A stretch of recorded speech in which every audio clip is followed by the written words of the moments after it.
आखिर जवना बात के डर रहे उहे बात भइल। समधी के दीदी फरार हो गईली, गौवे के एगो लइका लेके भाग गईली। ये दादा, समधी के बहिनी भाग गईली तो समधी कवन लेके माड़ावा में आइल बने, कौन मुंह लेके? समधी के गाड़ी गीत गरियाव। अरे गोरखपुरा मेरे ल चलेला गौवा में दुपहिया, गोरखपुरा मेरे ल चलेला गौवा में दुपहिया।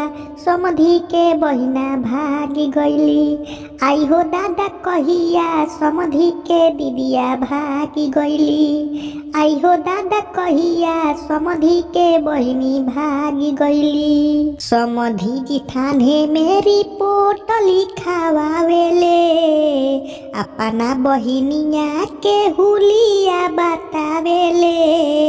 समधी जी थाने मेरी पोटली खावावेले, अपना बहिनिया के हुलिया बतावेले।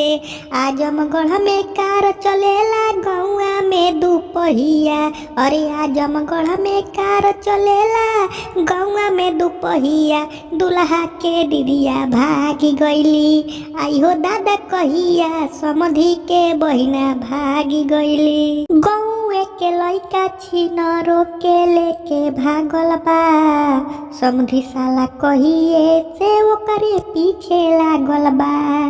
गौवे के लइका छिनरी के लेके भागल बा, समधी साला कहिए से ओकरे पीछे लागल बा। मऊ जिला में बस चलेला गौवा में दुपहिया, दुल्हा के दीदिया भागी गईली, आई हो दादा कहिया। समधी के बहिनी भागी गईली, आई हो दादा कहिया। दुल्हा के दीदी भागी गईली।